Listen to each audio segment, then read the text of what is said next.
વલસાડમાંથી પસાર થતા Ahmedabad Mumbai national highway પર અસંખ્ય ખાડા પડી જવાના કારણે વાહન ચાલકોને ભારે હાલાકી પડી રહી છે। આ ખાડાઓને કારણે રોજિંદા અકસ્માતો અને ટ્રાફિક જામની સમસ્યા સર્જાઈ છે।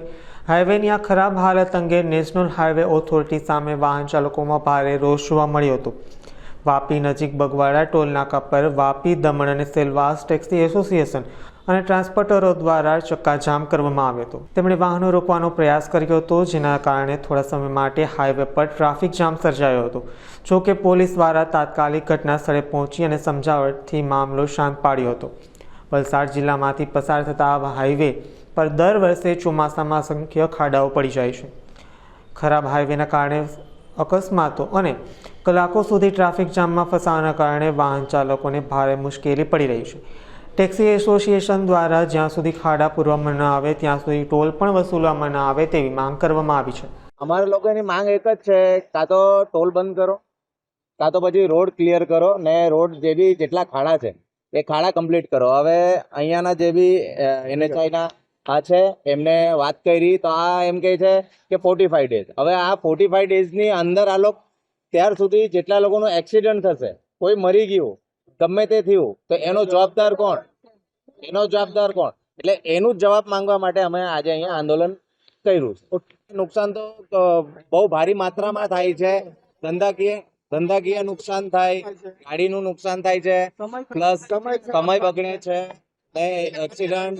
ખરાબ રોડના કારણે પહેલે અમે અમારી ગાડી 2 ટ્રીપ કે 3 ટ્રીપ લાગી જતી હતી મુંબઈ સુરતના। અત્યારે 24 કલાકની અંદર એક ટ્રીપ નથી લાગતી, 7-7, 8-8 કલાકનો ટ્રાફિક જામ લાગે છે ને બધાનું નુકસાન છે। રોડ સાહેબ મુંબઈથી લઈને સુરત સુધી બધે જ રોડ ખરાબ છે। એટલા મોટા ખાડા છે કે ક્યારે તમારી ગાડીનો ટાયર ફાટી જાય ને ક્યારે તમારો ગાડી ટોટલ લોસ થઈ જાય કંઈ નક્કી નથી। અકસ્માત તો ગમે ત્યારે થઈ શકે। ટ્રાફિક નિયમનો કોઈ સિસ્ટમ નહીં મળે, કોઈ જગ્યા કોઈ જોવારો નથી। આ લગભગ છેલ્લા 3 વર્ષથી ચાલી રહ્યો છે। જ્યારે IRB વાળાનો કાર્યકાલ કોન્ટ્રાક્ટ પૂરો થઈ ગયો એના પછી આ લોચો ચાલુ ને મગજમારી ચાલુ છે। હા, રોડ નહીં તો ટોલનો અમારું માંગ છે। આ લોકો કંઈ કરતા નથી। IRB વાળા એકદમ મસ્ત રોડ રાખતા હતા પહેલા, ત્યારે ટોલ બી 110 રૂપિયા હતું, અત્યારે 200 થઈ ગયા છે। તમે ગણતરી કરો લો કેટલા ગુણા એ લોકો વધારી રહ્યા ટોલ। રીઝન એ જ છે કે રોડની હાલત બહુ ખરાબ છે।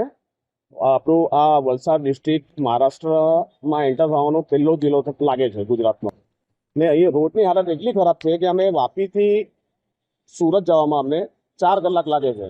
તો એના લીધે અમારી જે ટેક્સી ગાડીઓ છે એમાં ટાયર ફાટે છે, એક્સિડન્ટ થાય છે, ને પછી જે પેસેન્જર છે એ લોકોની ફ્લાઇટો છૂટી જાય છે, ટ્રેનો છૂટી જાય છે। તો એના લીધે અમારો બિઝનેસ આખો તૂટી ગયો છે। એના લીધે અમે આ રોડ પર આવ્યા છે। 1.5 लाख की हैवी ट्रैफिक हो गई है और ओवरलोडिंग भी हो रही है, पर हम उसे अब डामर की जगह कंक्रीट का ऑर्डर करके उसको काम चालू करवा रहे हैं। बिलाट चेक पोस्ट पे हमने काम चालू करा दिया। नहीं, हमारा पिछली बार देखिए, आप ये देखिए कि वलसाड डिस्ट्रिक्ट सबसे ज़्यादा हैवी रेनफॉल और ये चेरापूंजी कहलाता है साउथ गुजरात का।